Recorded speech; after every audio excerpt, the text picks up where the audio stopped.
kecil bersih belum ternoda, pikirku pun melayang. Dahulu penuh kasih,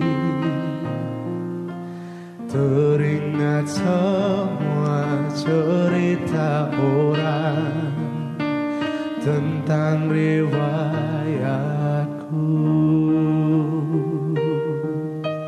Kata mereka diriku selalu dimanja. Kata mereka diriku selalu ditimpa. Nada-nada yang indah selalu terurai darinya. Tangisan akan dari bibirku takkan jadi deritanya. Tangan halus dan suci telah mengangkat tubuh ini. Jiwa, raga, dan seluruh tubuh rela Dia berikan. Kata mereka diriku selalu dimanja. Kata mereka diriku selalu diterima. Oh Bunda, dada tiada dirimu kan selalu ada di dalam hatiku.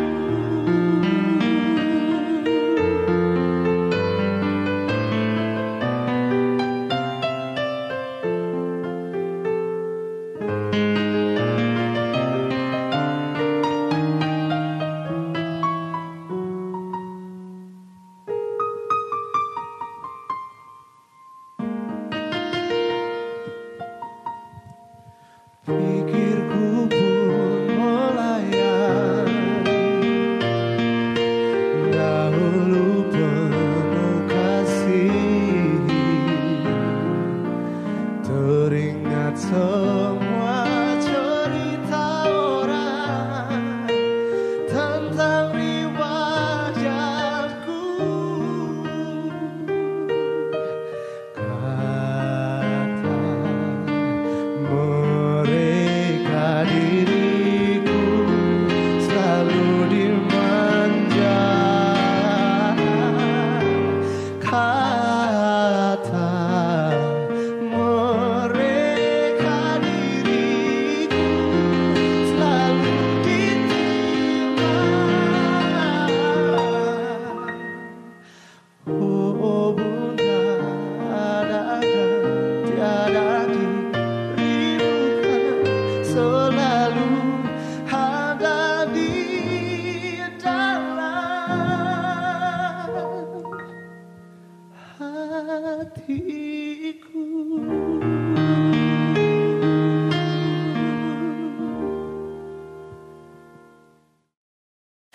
Di rumah saja tak asing lagi bagi kita. Slogan yang terus bergelora sepanjang pandemi corona. Di tengah ketakberdayaan meracik vaksin, di rumah saja menjadi pilihan. Sebagai perisai penangkis, senjata penangkal meredam serangan corona agar tak menjadi fatal. Leluasa di luar rumah jadi tabu baru. Langgar pagar halaman jadi serba salah. Rumah jadi pusat penyatu, atapnya membingkai semua cerita dan tingkah. Ketahanan psikologis, sistem imun yang cukup, dan ketahanan iman sangatlah diperlukan. Bagaimana kesiapan keluarga menghadapi situasi seperti ini dan bagaimana kita bisa bertahan di situasi pandemi ini? Apa suka dukanya dan apa tantangannya? Tentang ini dalam rangka memperingati Hari Keluarga Nasional yang ke-27, Komisi Keluarga Keuskupan Ruteng akan berbincang-bincang secara lebih mendalam dalam tema pentingnya ketahanan keluarga di tengah pandemi ini. Dan di studio kami saat ini telah hadir narasumber kita, ada Pater Flumen sebagai Ketua Komisi Keluarga Keuskupan Ruteng. Selamat pagi, Pater. Juga ada Kak Sony, praktisi psikologi di Manggarai. Beliau adalah lulusan sarjana psikologi Universitas Sanata Dharma Yogyakarta. Selamat pagi, Kak Sony. Juga ada Dr. Crescentia Nancy Mars, dokter di RSUD Ben Boy Ruteng. Beliau adalah lulusan Dr. Unika Atmajaya dan pasca sarjana di UI. Selamat pagi, dokter. Selamat pagi. Baik, hari ini bersama saya Metik Mentot akan berbincang-bincang lebih dalam lagi, tentu saja bersama kami di hari ini Komsos Keuskupan Ruteng dan juga Komisi Keluarga Keuskupan Ruteng. Kak Dokter, selama masa pandemi COVID-19 ini, mungkin bisa diceritakan pengalaman ibu sekeluarga. Selain sebagai ibu rumah tangga, dokter juga sebagai pelayan publik di bidang kesehatan dan sekaligus menjadi garda terdepan penanganan COVID-19. Mungkin ada suka duka yang ibu hadapi, kemudian ada hal baru yang mungkin ibu temukan selama masa pandemi ini, mungkin bisa diceritakan kepada kami. Ya, terima kasih Kakak Metik. Memang pandemi COVID-19 ini hal yang baru ya, hal yang baru buat kita semua. Generasi 70-an, 80-an, 90 sampai 2000-an itu, ini hal yang baru buat kita semua. Jadi pasti pertama kita kaget, kita takut, cemas, pasti ada. Dan kita semua belum siap ternyata menghadapi hal yang baru ini awal-awalnya. Jadi sebagai seorang ibu rumah tangga, sebagai seorang dokter pun, sebagai pelayan publik, saya merasakan dampaknya dari pandemi ini. Khususnya sebagai ibu rumah tangga yang harus membagi waktu antara pekerjaan, pelayanan publik, kebetulan saya di bidang kesehatan, jadi saya tidak ada libur, tidak ada work dari rumah, from home. Jadi saya tetap masuk kerja, tetapi anak-anak saya, suami saya itu di rumah. Jadi sebagai seorang ibu harus berpikir keras bagaimana supaya anak-anak saya, pertama dia harus ikut protokol kesehatan, tidak boleh keluar dari rumah, benar-benar harus di rumah, tetapi mereka harus nyaman di rumah. Itu nyaman di rumah. Awalnya cukup kaget karena pertama kan kita diliburkan, mereka libur, tidak ada tugas dari sekolah itu belum ada, hanya libur di rumah. Awal-awal 1 minggu, 2 minggu pertama oke lah libur, mereka bersenang-senang. Tapi setelah 1 minggu mereka mulai bosan. Sementara rumah dikunci, di dalam rumah saja, dan mereka sudah mulai bosan. Di situ saya mulai berpikir, apa yang harus saya buat? Itu anak-anak saya mulai bosan dan saya tidak mungkin mengunci mereka di rumah dan diam hanya nonton televisi. Paling lama mereka nonton televisi mungkin hanya 1-2 jam, acara yang mereka suka. Setelah itu mereka akan berusaha mencari kegiatan yang lain. Nah, kebetulan di rumah itu saya mempunyai 2 orang anak dan seorang adik. Anak saya yang pertama itu SD kelas 3 mau naik kelas 4 yang perempuan. Yang kedua itu SD kelas 1 mau naik kelas 2 dan saya punya adik itu SLB Karya Muni, dia berkebutuhan khusus tunarungu. Dia SMA kelas 1 mau naik kelas 2. Jadi saya berusaha mencari apa yang bisa mereka lakukan untuk menghabiskan waktu. Kebetulan anak saya yang pertama dia suka menggambar. Jadi saya mengumpulkan kertas-kertas bekas, diberikan kepada dia, kasih pensil warna, jadi dia menghabiskan waktunya dengan menggambar sampai dengan saya pulang kerja. Itu. Anak saya yang kedua, dia kebetulan suka musik, ada keyboard di rumah, saya kasih tantangan. Jadi umpamanya malamnya saya kasih lagu gitu, terus besok cari ya lagu ini ya, bikin ya Dek lagu ini. Jadi dia belum punya dia belum pernah kursus keyboard, tapi dia mencari sendiri nadanya, dia berusaha nyanyi dan malam dia akan pertontonkan ke saya lagunya, Mama saya sudah bisa sampai bait ini gitu. Nanti dia pertontonkan. Itu yang saya berusaha lakukan. Sedangkan yang adik saya itu dia kebetulan senangnya kecantikan. Jadi mungkin di sekolahnya dia suka untuk merias itu. Nah, dia menghabiskan waktunya dengan itu atau menonton. Malamnya baru saya bisa mendampingi mereka belajar. Nah, di belajar ini saya punya masalah yang cukup besar karena sebelumnya kan cuman hanya mendampingi kerja PR. Mereka sudah punya basic dari sekolah gitu. Nah, selama pandemi ini betul-betul kita menjadi guru. Kita sumber pertanyaan mereka, sumber jawaban mereka. Jadi mereka bertanya, jadi kita harus belajar buku mereka lagi. Buku kelas 1 saya harus belajar, buku kelas 3 SD saya harus belajar, dan buku SMA kelas 2 yang notabene adalah tunarungu saya harus belajar. Nah itu tentang pendidikan, menghabiskan waktu. Belum kesehatannya. Bagaimana harus memberikan pengetahuan mereka bahwa kita ini dalam situasi khusus. Itu tidak bisa seperti normalnya. Jadi bagaimana kalian harus bertemu dengan orang, kenapa kalian dibatasi. Itu memang butuh butuh kesabaran, butuh waktu untuk bisa diterima oleh anak-anak. Terus yang dirasakan itu karena mereka lebih banyak waktu di rumah, jadi konflik di rumah pun akan lebih banyak gitu ya, lebih banyak. Jadi masalah mungkin orang-orang tua yang lain juga ada yang seperti saya atau punya masalah yang berbeda, tetapi kebetulan saya karena saya ibu rumah tangga dan bekerja, itu yang saya rasakan dan saya harus membagi waktu antara kesibukan, kebetulan ini saya di bidang kesehatan, masalah COVID ini juga adalah masalah kesehatan juga, jadi saya harus membagi kesibukan antara keluarga dan sebagai pelayan masyarakat. Itu saja yang bisa saya share Kakak Metik. Baik Ibu Dokter, tadi diceritakan bahwa tidak pernah di rumah ya, juga bekerja di kantor. Bagaimana memastikan ketika Ibu Dokter kembali dari rumah sakit, Ibu Dokter tidak membawa sesuatu untuk orang rumah ini? Itu memang berat, Kakak Metik, berat sekali. Kita tidak terbiasa untuk hidup, saya akui saya juga sebelum pandemi tidak terlalu care dengan kepedulian untuk mensterilkan diri dari rumah sakit. Itu buat saya biasa saja, dengan baju kerja masuk ke rumah, habis itu nanti ketemu anak, peluk. Tetapi dengan COVID ini, apalagi waktu situasi pertama kita masih baru, informasi belum jelas, masih simpang siur tentang protokol juga belum keluar, itu kecemasannya berlebihan. Jadi pulang rumah saya tidak ikut pintu depan. Pulang rumah itu saya putar, ikut pintu belakang, harus masuk ke kamar mandi. Di situ sudah disiapkan baju ganti saya.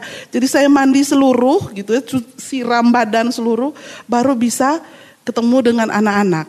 Jadi kalau umpama tiba-tiba dipanggilnya sore, dipanggilnya malam, jadi mandinya juga malam. Jadi awal-awalnya berat, tetapi kesininya sudah terbiasa dengan itu. Kita sudah berusaha untuk hidup dengan kebiasaan seperti itu, jadi sudah tidak berat lagi. Baik, terima kasih Kak Dokter. Kalau Kak Sony, bagaimana pengalaman sebagai orang rumah selama ini, terutama terkait dengan pola relasi dan komunikasi antar keluarga, dan juga sebagai seorang praktisi psikologi, apa yang Kak Sony lihat sebagai dampak dari pandemi ini sendiri? Baik, terima kasih Kakak Betik. Pertanyaan luar biasa untuk saya. Sebenarnya begini, memang saya belum menikah ya, saya belum berkeluarga. Kalau banyak orang bilang bahwa masa sih dia bicara tentang keluarga gitu ya. Selain basic saya sebagai orang yang pernah belajar tentang psikologi, saya juga lama jadi anak. Jadi di keluarga saya juga ada perannya gitu, jadi anak gitu. Nah, selama saya menjadi anak dalam sebuah keluarga, sebelum pandemi ini sangat ya seperti anak-anak muda lainnya lah ya. Maksudnya kalau misalnya mau pergi kemana ya terserah silakan begitu. Kemudian pulang ke rumah juga ya asik-asik sendiri saja begitu. Tetapi dengan adanya pandemi ini yang mengharuskan kita untuk kembali ke rumah gitu. Kembali ke rumah dan mau tidak mau, suka tidak suka ya kita harus berinteraksi dengan orang di rumah. Nah, biasanya anak muda nih ya punya idealisme sendiri tentang kehidupan begitu. Nah, disinilah biasanya menjadi masalah antara orang tua dengan anak biasanya, bahwa orang tua maunya seperti ini untuk anaknya, tetapi anaknya tidak, saya mau seperti ini gitu. Nah, ini jadi masalah. Nah, ini juga yang menjadi masalah saya sebenarnya di rumah, tetapi saya cepat mensiasati itu gitu, bahwa semakin lama saya menjadi makhluk rebahan di rumah, wah ini akan bahaya nih gitu. Kalau rebahan terus. Nah, apa yang bisa saya buat? Nah, yang saya lakukan itu adalah saya memetakan potensi di sekitar rumah. Nah, air banyak, gitu, lahan kosong banyak nih ya gitu. Jadi selama di rumah ini, selama pandemi ini, saya berusaha belajar untuk menjadi petani lagi nih, begitu. Kan lagi viral tuh sekarang itu. Lulusan sospol jadi petani. Nah, siapa tahu besok lulusan psikologi jadi petani kan luar biasa gitu. Nah, itu yang saya lakukan, pengalaman saya selama di rumah. Kemudian berkaitan dengan komunikasi, yang saya lakukan itu adalah saya sadari, yang pertama saya sadari dulu nih, saya lagi dalam situasi seperti apa gitu. Pekerjaan banyak yang cancel gitu ya. Kemudian bahkan ada yang tunda dan segala macam. Nah, kemudian saya coba peduli dengan situasi ini.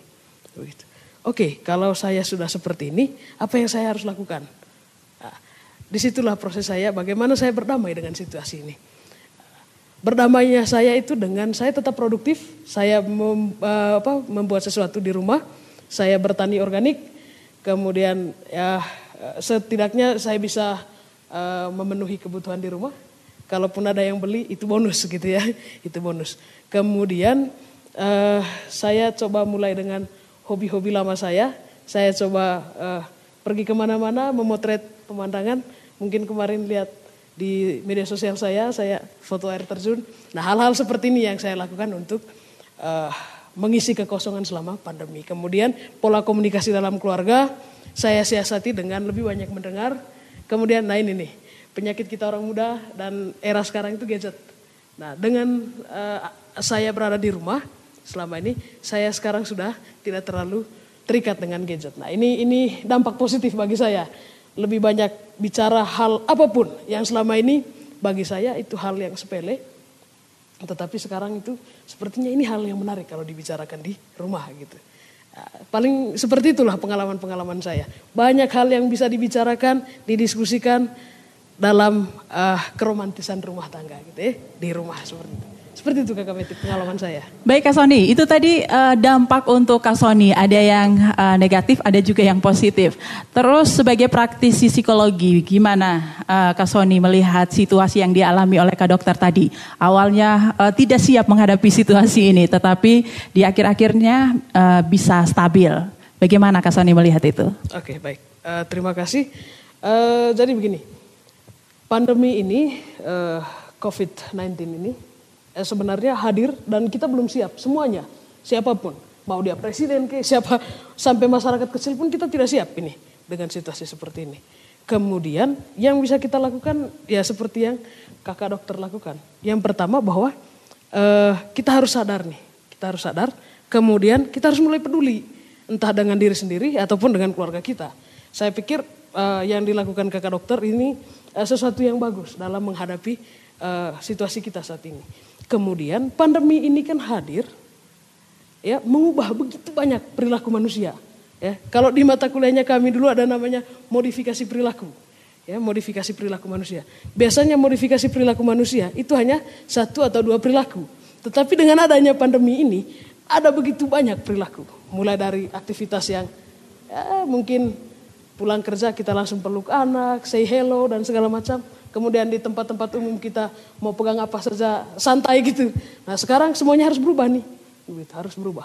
Nah ini menurut saya sikap dari kakak dokter menghadapi ini sudah cukup bagus gitu ya. Walaupun secara psikologis tadi bilang diserang secara kecemasannya, bahwa ya memang awal-awal bahkan saya sendiri, saya cemas sekali karena yang kita lawan ini bukan musuh kelihatan, ini musuh tak terlihat. Nah ini yang membuat kita di Manggarai ada tidak ya, gitu kan? Menjadi pertanyaannya seperti itu. Jangan-jangan di sini sudah banyak, tapi karena kemampuan kesehatan kita belum ini. Nah, hal-hal seperti ini yang membuat kita sangat terganggu. Tetapi lama-kelamaan akhirnya kita sadar bahwa sebenarnya yang kita takuti itu sebenarnya bukan penyakitnya. Tetapi yang kita takuti itu adalah sebenarnya perilaku sembrononya kita. Gitu. Bahwa ternyata dari dulu ya memang protokol kesehatan seperti itu sudah berlaku gitu. Kalau saya pikir mereka kakak dokter ini jauh lebih banyak tahu lah soal ini. Misalnya ada yayasan yang bergerak di PHBS gitu ya. Perilaku hidup bersih sehat gitu. Ini mereka bahkan habiskan uang miliaran rupiah untuk mengajarkan orang cuci tangan. Nah sekarang tanpa keluar uang, orang semua langsung mau cuci tangan. Nah harus cuci tangan. Jadi banyak perilaku kita yang berubah, kecemasan kita diganggu. Tetapi mulai sekarang saya tekankan bahwa kita tidak usah cemas. Kita waspada boleh, cemas jangan. Seperti itu. Baik, terima kasih Kak Sony. Nah, ini ada Pater Flumen, Ketua Komisi Keluarga Keuskupan Ruteng. Beliau sebagai, selain bertugas sebagai Ketua Komisi Keluarga Keuskupan Ruteng, beliau juga berkarya di paroki. Nah, tepatnya paroki Santo Antonius Mbeling. Sebagai warga negara tentu saja Pater harus mengikuti protokol kesehatan ya, harus itu untuk tetap berada di rumah. Ada ajakan untuk stay at home, tetap berada di rumah. Tetapi sebagai seorang gembala, Pater juga pasti melihat dan juga memantau keluarga-keluarga yang ada di sekitar. Nah, bagaimana kesan Pater terhadap suasana keluarga di tempat tugas Pater selama masa pandemi ini? Oke, baik. Terima kasih banyak, Metik.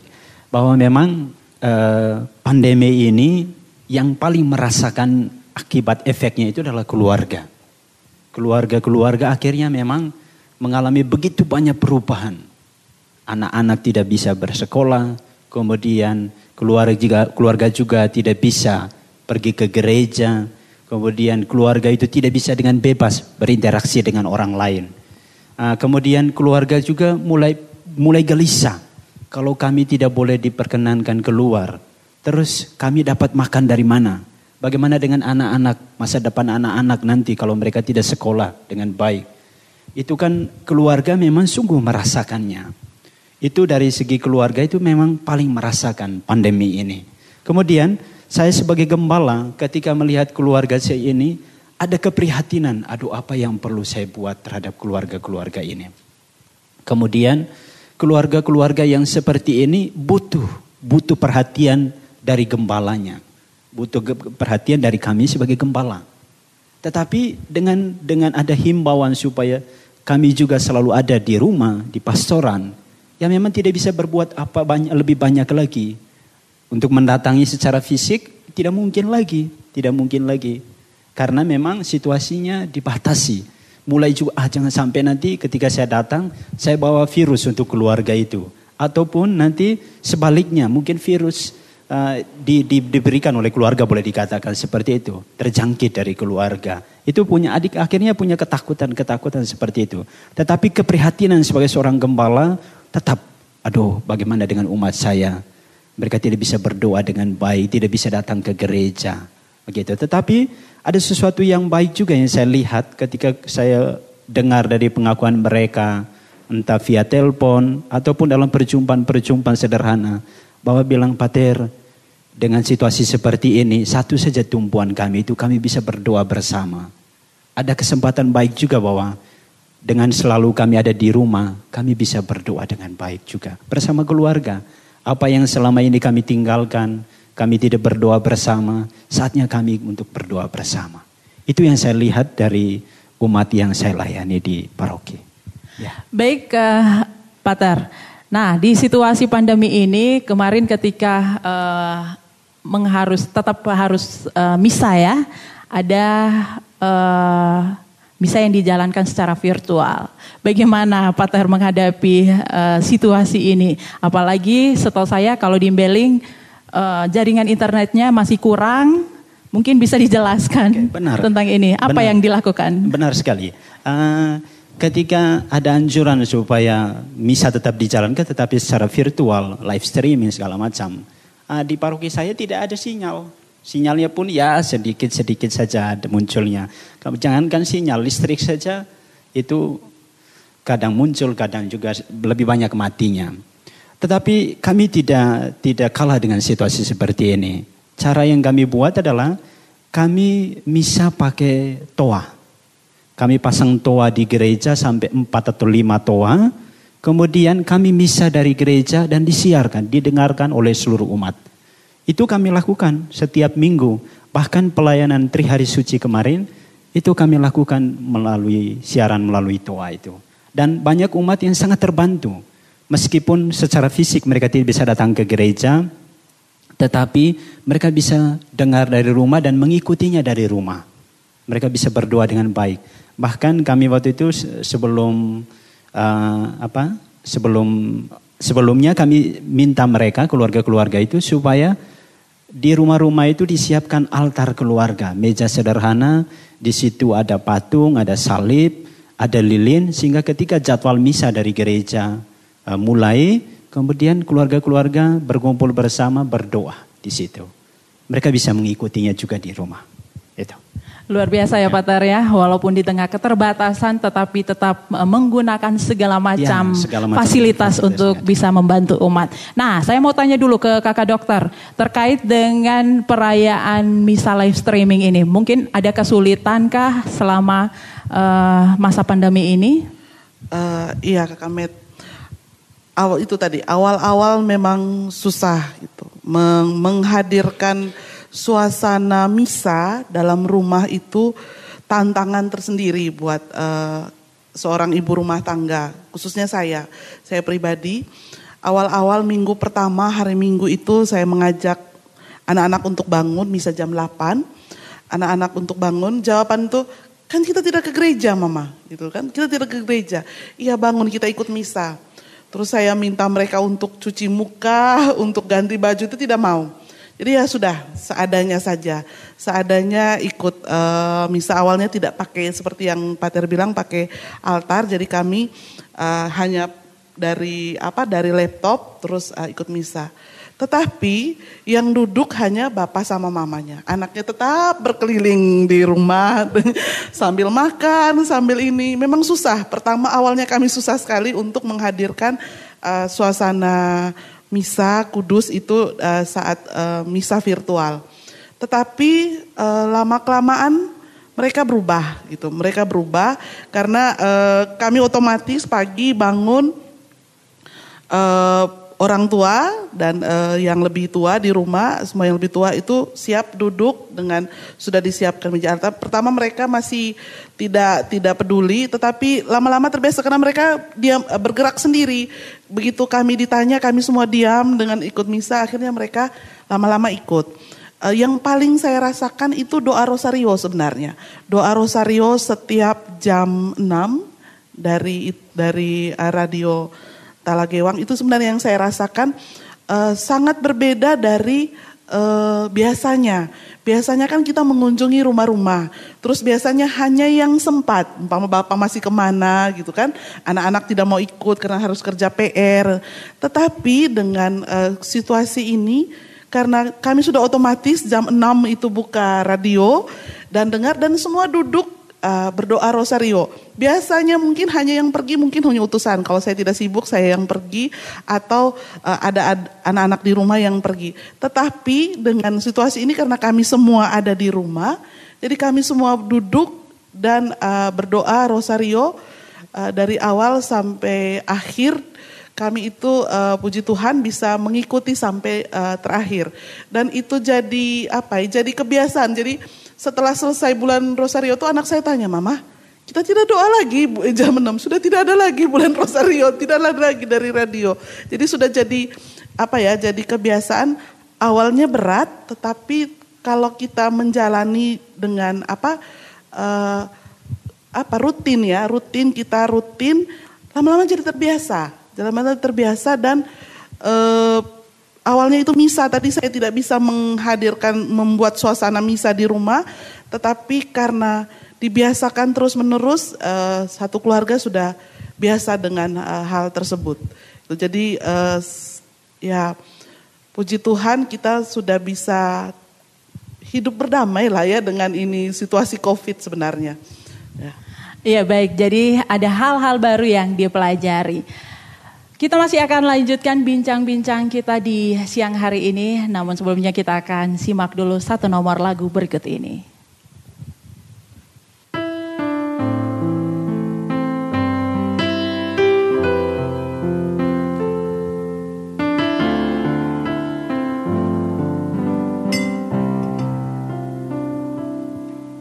Di dalam doamu kau sebut namaku, di dalam harapmu kau sebut namaku, di dalam segala hal namaku di hatimu. Tak dapat ku balas cintamu ayahku, takkan aku lupa nasihatmu ibu. Hormati orang tuamu agar lanjut umurmu di bumi. Terima kasih ayah dan ibu, kasih sayangmu padaku, pengorbananmu meneteskan peluh untuk kebahagiaanku. Tuhan lindungi ayah ibuku, dalam doaku berseru, tetes air matamu yang kau tabur dituai bahagia.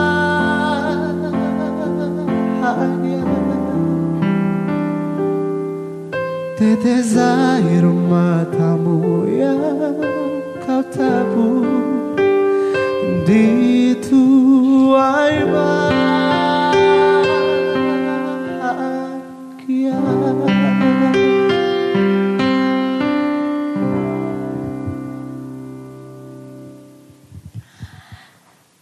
Kita lanjutkan diskusi kita di hari ini. Nah, Kakak Dokter, selama pandemi COVID-19 ini banyak yang stres ya. Banyak yang bingung karena memang tidak siap ya untuk mengatasi pandemi ini. Dan karena terlalu banyak berada di rumah akhirnya sudah mulai bosan. Apa yang perlu dibuat untuk membangun ketahanan keluarga dari segi kesehatan ini? Terima kasih Kak Metik. Sebenarnya corona ini ya, virus COVID-19 ini kan adalah virus. Ya, virus. Jadi virus itu khususnya COVID ini kan belum ada obatnya. Yang bisa dibuat apa? Kita naikkan daya tahan tubuh, kekebalan tubuh kita, imunitas tubuh kita. Jadi mungkin teman-teman atau Kak Metik ada dengar bahwa ada orang yang namanya OTG, orang tanpa gejala. Dia itu terpapar kena virus tetapi dia tidak sakit, tidak menyebabkan kematian gitu. Karena apa? Karena daya tahan tubuh dia baik. Kebetulan orang itu daya tahan tubuh baik. Tapi ada orang yang kena virus terus sakit dan bisa meninggal. Artinya dia punya daya tahan tubuh yang rendah. Jadi bagaimana cara kita melawan virus? Ya sudah, kita buat tentara untuk diri kita sendiri. Kita naikkan imunitas tubuh kita. Caranya bagaimana? Makan makanan yang bergizi. Bukan makan banyak ya, makan makanan yang bergizi. Makan makanan yang mengandung protein dan vitamin yang banyak. Karena sistem kekebalan tubuh kita itu dibangun oleh zat protein dan vitamin dan mineral.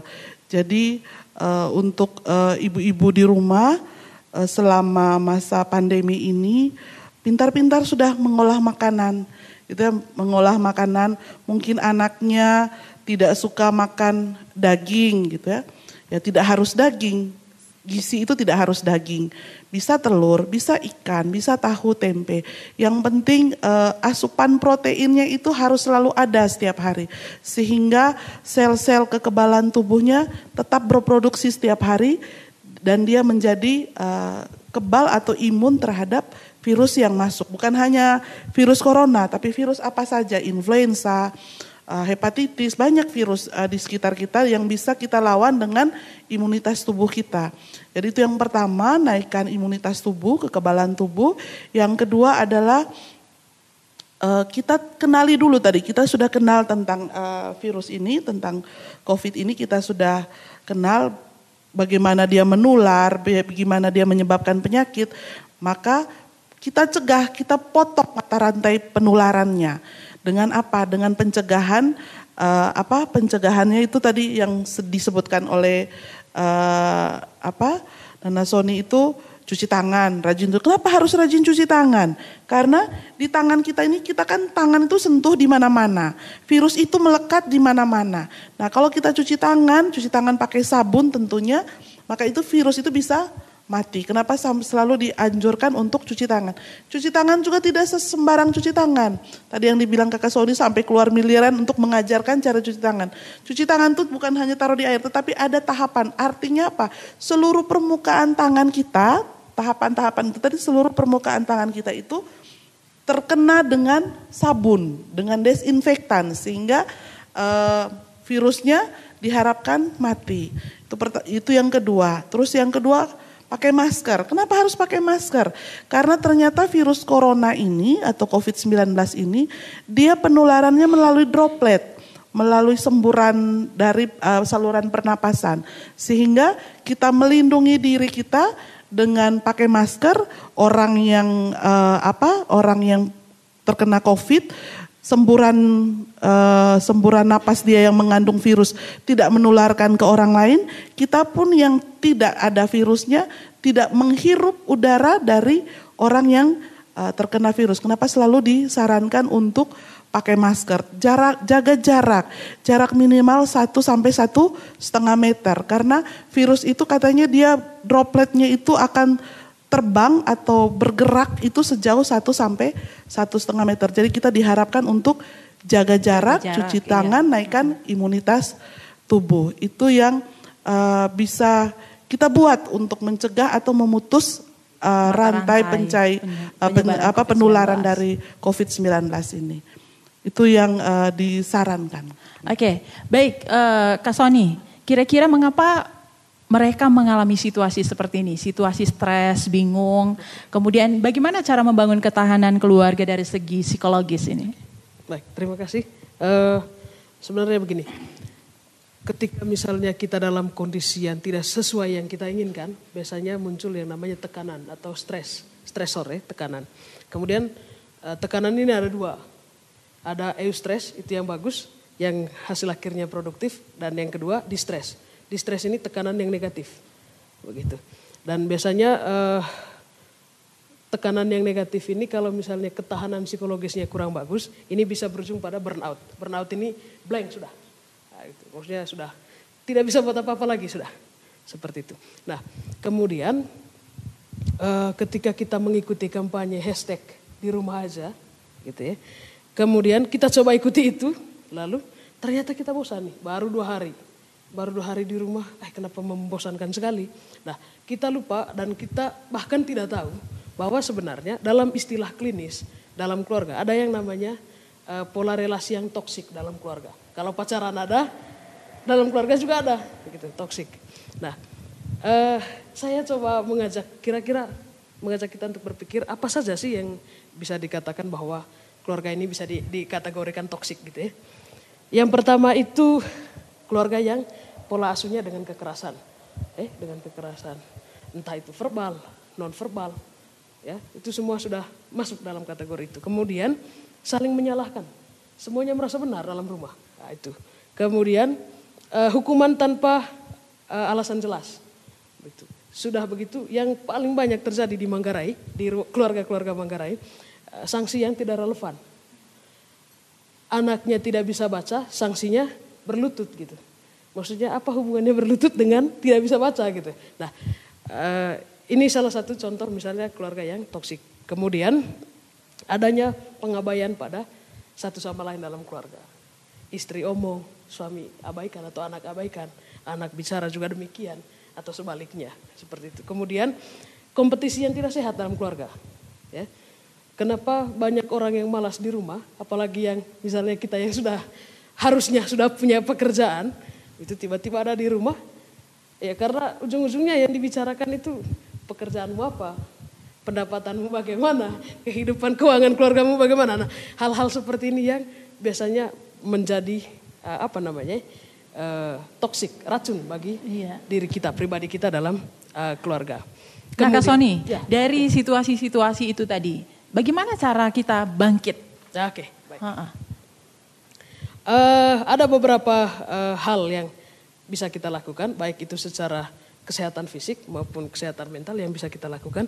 Yang pertama itu seperti anjurannya kakak dokter tadi, konsumsi makanan yang sehat, karena makanan yang sehat itu membuat tubuh kita segar, bugar, dan biasanya ada pepatah Latin yang bilang bahwa di dalam tubuh yang kuat terdapat jiwa yang sehat, begitu. Nah, kalau tubuh kita segar bugar, maka jiwa kita dengan sendirinya akan sehat juga seperti itu. Kemudian harus punya ruang pribadi, ya. Kenapa kamar itu harus, setiap anggota keluarga itu harus punya kamar, itu sebenarnya untuk privasi setiap anggota keluarga. Ketika punya masalah, ada saatnya dia bisa menyendiri, merefleksikan semua yang terjadi dalam dirinya. Kemudian amati pola komunikasi dalam keluarga, ya. Amati pola komunikasi, kemudian mengurangi percakapan yang tidak diperlukan. Kira-kira saya pikir seperti itu, Kak Betik. Oke, baik. Itu tadi dari sisi psikologis. Kemudian bagaimana cara atau apa yang perlu dibangun dari segi iman ini untuk membangun ketahanan keluarga? Apakah dengan berdoa bersama itu sudah cukup? Ataukah dengan berkumpul bersama itu sudah cukup? Ataukah ada hal lain lagi yang bisa dibangun? Oke, baik. Memang ketika kita sudah mengalami stres yang berat atau kita sudah bosan di rumah, kemudian kita seolah-olah akhirnya memang dibatasi semuanya ya. Akhirnya apa yang perlu kita buat ya? Tapi kita sebagai seorang yang beriman itu kita tetap kita percaya bahwa Tuhanlah yang menjadi benteng kita nanti. Maka memang di situasi seperti ini pun perlu memang kita berdoa. Berdoa secara pribadi maupun secara bersama-sama meskipun itu dilakukan di rumah. Itu perlu. Ya kalau misalnya penerimaan sakramen-sakramen lain karena dibatasi itu mungkin tidak sempat, tetapi doa secara pribadi dalam keluarga juga itu penting. Itu penting sekali. Membaca kitab suci, kita menemukan inspirasi, menemukan pegangan, dan itu bisa menguatkan kita di tengah situasi krisis seperti ini. Nah ini tadi dijelaskan oleh Pak Ter bahwa berdoa bersama, berdoa secara pribadi itu sangat penting. Nah bagaimana Tuhan dialami dalam keluarga di tengah situasi pandemi ini? Siapa ini yang bicara? Kak dokter dulu, gimana?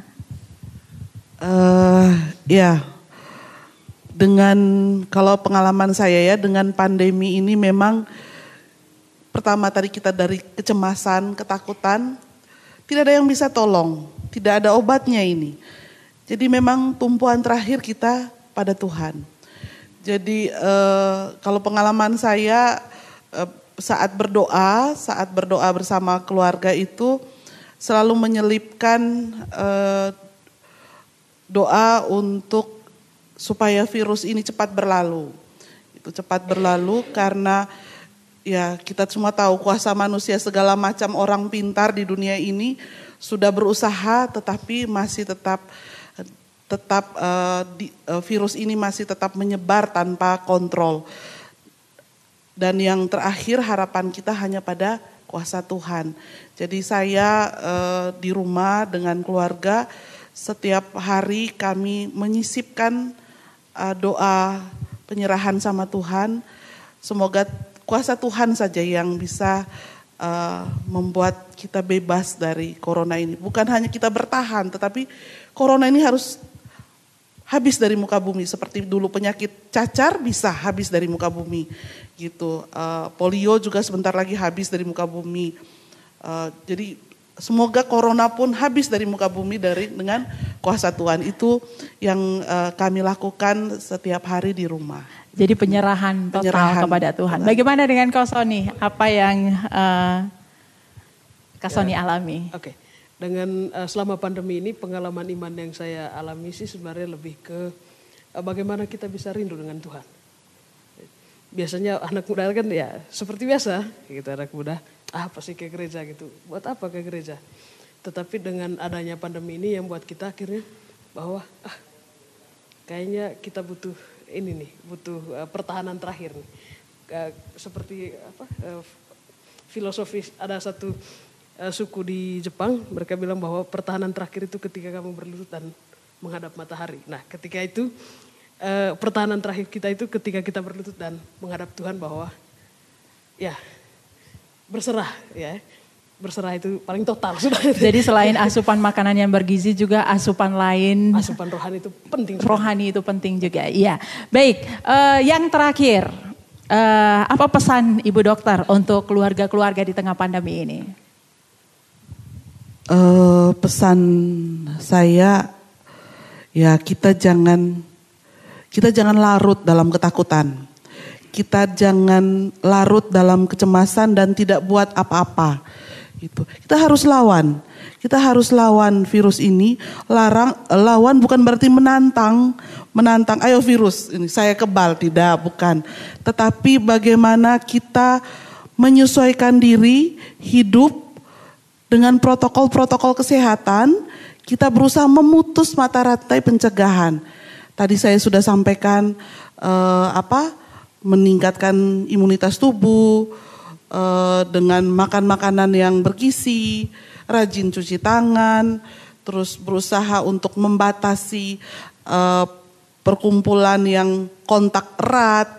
Nah itu saran-saran kesehatan yang bisa dilakukan saat ini untuk mencegah atau memutus rantai penularan dari COVID-19. Jangan juga nantang bilang, tidak ada itu virus gitu ya. Tidak usah pakai masker, jangan. Tidak begitu ya, kita harus cerdik untuk melawan musuh kita bersama ini, yaitu musuh corona ini, virus corona. Jadi tetap ikuti protokol kesehatan pemerintah dengan selalu pakai masker jika keluar dari rumah. Oke, baik. Apa yang mau disampaikan oleh Kak Sony di penutup acara kita hari ini? Oke, baik. Untuk seluruh keluarga Katolik Keuskupan Ruteng, ada beberapa hal yang saya mau titipkan ke Bapak Mama semua dan adik-adik yang sempat menonton channel ini ya. Itu bahwa mulai sekarang yang kita harapkan kita itu mampu membentuk kebiasaan baru. Mulai sekarang harus punya kebiasaan baru, kebiasaan bersih sehat tentunya. Kemudian ayolah mencoba hal-hal yang tidak pernah atau sudah lama tidak dilakukan. Mungkin ada mimpi gitu dulu, belum pernah dilakukan selama ini. Ayo selama di rumah dicoba gitu ya. Kemudian jadi lebih kreatif. Coba berpikir kreatif ya. Kemudian meningkatkan kemesraan keluarga. Jadi di keluarga harus lebih mesra lagi. Kemudian cobalah untuk mulai memperbarui rumah ya, tata letak atau apalah gitu ya. Kemudian menikmati waktu kesendirian. Sekarang saya sedang mendalami yang namanya mindfulness. Itu terapi psikologis. Nah teman-teman bisa juga melakukan itu. Banyak kok di internet, bisa cari sendiri. Terapi mindfulness intinya di sini kini ya. Hadir seutuhnya di sini kini gitu. Kemudian selama di rumah teman-teman akan jauh lebih aman dalam mengekspresikan emosi negatif. entah dengan bantal, boneka, atau samsak mungkin deh kalau lagi marah-marah boleh pukul-pukul itu gitu. Jadi itu saja tips dari saya, tetap jaga kesehatan, salam waras ya. Salam waras. Baik Pak Ter, ada sesuatu yang mau disampaikan di akhir sesi kita. Ya, bahwa memang virus ini tidak akan hilang kata para ahli, bahwa terus ada di sekitar kita. Tetapi yang perlu bagi kita saat ini adalah membangun ketahanan keluarga kita masing-masing. Bagaimana di tengah virus ini kita tetap menata ekonomi kita. Sehingga persediaan makan kita, kebutuhan pakaian, segala macam itu tetap terjamin. Pendidikan juga tetap terjamin. Maka bagaimana keluarga-keluarga itu membangun, menata ekonominya, menata pendidikannya. Apalagi kalau misalnya terus nanti sekolah dari rumah, bagaimana keluarga bisa mendidik anak-anaknya yang sekolah dari rumah. Kemudian dari segi kesehatan, itu kakak dokter sudah bilang tadi, bagaimana juga keluarga menata, mempersiapkan kesehatannya dengan baik. Termasuk juga bagaimana menabung. Uang juga dipersiapkan untuk kesehatan, itu perlu. Kemudian bagaimana menjaga kebersihan di rumah, menjaga kebersihan keluarga. Kemudian bagaimana selalu mengikuti anjuran protokol kesehatan. Demikian juga dari segi psikologisnya, bagaimana supaya psikologi keluarga itu tetap bertahan. Tidak mengalami ketakutan yang luar biasa yang membuat keluarga akan goncang. Bahkan semuanya stres. Kalau stres, dalam anggota keluarga stres semua, siapa yang menolong? Tidak ada yang bisa menolong. Gitu. Dan yang terakhir adalah jangan lupa untuk terus berdoa. Membaca kitab suci. Karena itu saja yang menguatkan kita di saat-saat yang dimana manusia tidak berdaya, kuasa manusia tidak bisa lagi mengatasi, tetapi kuasa Tuhan, kata kakak dokter, yang mampu mengatasi ini. Hanya itu yang kita bisa lakukan di saat-saat seperti ini. Kita sebagai orang yang religius, orang beriman, percaya akan hal ini. Bahwa virus ada di tengah kita, Tuhan juga akan selalu menjaga keluarga-keluarga kita. Yang penting kita percaya dan tidak lupa untuk berdoa dengan segala kegiatan-kegiatan rohani yang kita bisa lakukan dari rumah kita masing-masing. Baik Pak Ter, terkait dengan Hari Keluarga Nasional yang akan kita peringati tanggal 29 Juni nanti, apa pesan Pak Ter? Oke, baik. Bahwa memang tema Hari Keluarga Nasional yang ke-27 ini yang sebenarnya dilaksanakan di Padang, tetapi karena pandemi ini tidak bisa dilaksanakan secara fisik, bahwa memang temanya adalah pentingnya membangun ketahanan keluarga di tengah pandemi ini. Pesan saya bahwa keluarga-keluarga seperti yang saya katakan tadi itu harus mulai sekarang membangun ketahanan dari segi ekonomi, dari segi sosial, dari segi agama, dari segi psikologi, kesehatan, supaya keluarga itu tetap survive, tetap aman, tetap eksis. Meskipun ada virus, ada penyakit, atau ada bencana-bencana lain. Saya kira untuk seluruh Indonesia pun kalau misalnya sudah siap dengan hal seperti ini, keluarganya kokoh, keluarganya solid, maka akan mudah menghadapi segala tantangan. Demikian juga jangan lupa bahwa tetap memperhatikan keluarga-keluarga lain. Jangan hanya survive keluarga kita masing-masing, tetapi terbuka juga untuk melihat keluarga-keluarga lain. Istilahnya bahwa kita jangan menutup mata terhadap keluarga lain, meskipun kita berusaha untuk membangun atau membentuk pertahanan keluarga kita sendiri. Baik, terima kasih untuk perbincangan kita di hari ini. Kita ucapkan terima kasih kepada ketiga narasumber kita. Terima kasih banyak. Ketahanan keluarga sangat menentukan ketahanan nasional. Di tengah situasi pandemi ini, ketika kita ingin memerangi pandemi, pertama-tama yang kita lakukan adalah sadari, lalu kita harus berdamai dengan virus itu. Berdamai itu bukan berarti kita akan berperang dengan virus itu, tetapi kita mulai dengan habitus yang baru dan tetap mengikuti protokol kesehatan pemerintah. Saya Metik Mentor pamit, sampai jumpa di Bincang-Bincang Pastoral edisi berikutnya.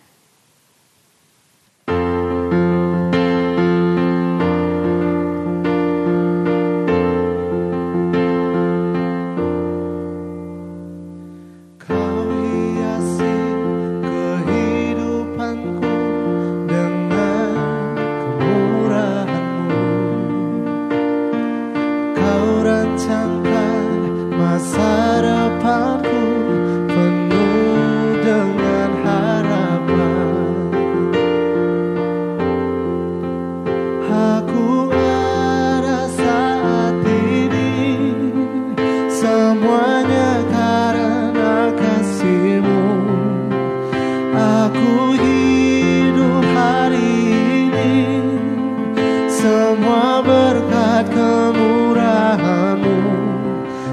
Terima kasih Yesus, Engkau sangat baik, teramat baik bagiku.